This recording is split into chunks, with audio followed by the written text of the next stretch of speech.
Ces images que vous voyez en ce moment ont une particularité très intéressante. Elles ont toutes été créées par un ordinateur, plus spécifiquement par une intelligence artificielle appelée DALL-E 2.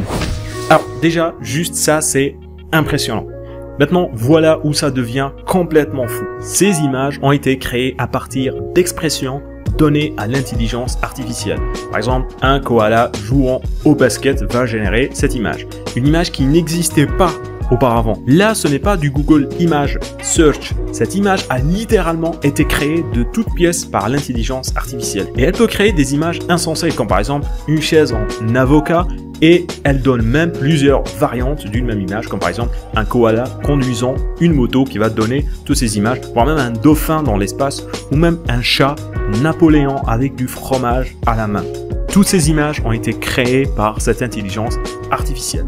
Clairement, cette technologie aura des répercussions majeures sur l'avenir des designers, des artistes et dessinateurs, puisque pour la première fois dans l'histoire de l'humanité, on est en train d'assister à la naissance de la créativité chez une machine. Je le répète, ces images n'existaient pas auparavant. L'IA les a créées de toutes pièces. Mais moi, ce qui m'intéresse avant tout, c'est comment est-ce que cette intelligence artificielle va pouvoir affecter nos capacités de mémorisation et surtout comment est-ce qu'elle va affecter l'apprentissage de façon générale. Si vous suivez ma chaîne, vous savez que je vous apprends à mémoriser en transformant les informations en des images. Une image sera toujours plus mémorable qu'un texte pour votre cerveau. Par exemple, pour mémoriser que le corps humain contient 206 os, vous allez tout simplement transformer cette information en une image, l'image d'un squelette humain en train de conduire une Peugeot 206. Et là, nous avons DALL-E 2, cette intelligence artificielle qui peut littéralement transformer n'importe quel texte en image. Alors évidemment, elle n'a pas encore le niveau de pouvoir prendre les données abstraites et les convertir en des images comme je viens de le faire avec l'exemple du nombre d'os dans le corps humain, mais je pense que cela n'est pas impossible. Et ceci peut complètement révolutionner l'apprentissage et la mémorisation. Imaginez, vous avez un texte compliqué, vous n'arrivez pas à le comprendre et à le mémoriser.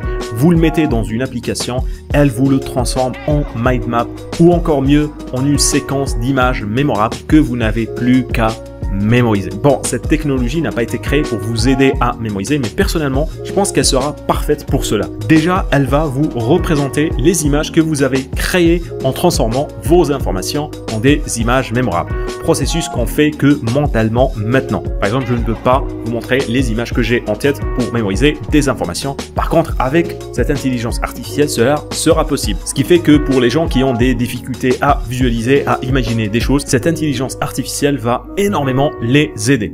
Prenons un autre exemple. Disons que vous lui demandez de vous donner l'image de deux ratons laveurs fiers de leur peinture, ou un robot qui essaye d'apprendre une nouvelle langue, ou un fossile d'unicorne, et vous n'avez tout simplement plus qu'à mémoriser les images que l'intelligence artificielle va générer. Le rêve, cela dit pour moi, et l'application parfaite pour vous aider à mémoriser rapidement serait ceci.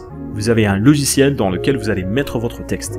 Il va extraire les idées et les mots les plus importants de votre texte. Il va les transformer en images pour vous, voire même en des animations. Par exemple, on pourrait imaginer qu'il peut prendre une expression complexe comme nachroplasie, la diviser et vous donner une image unique pour mémoriser ce mot.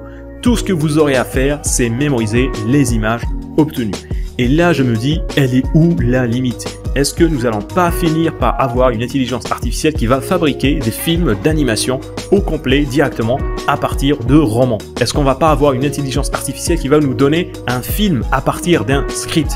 Qui sait, à ce niveau-là, tout semble possible. Si vous avez aimé cette vidéo et que vous voulez en apprendre davantage sur les techniques de mémorisation à base d'imagerie, je vous conseille d'aller voir l'une de mes formations gratuites. Vous trouverez le lien en bas dans la description. Dans ces formations, je vous montre comment mémoriser des livres, des données scientifiques, historiques, géographiques, des tableaux, des équations, des formules. Et je vous invite aussi à vous abonner à cette chaîne si ce n'est pas encore fait pour recevoir plus de vidéos de ce genre.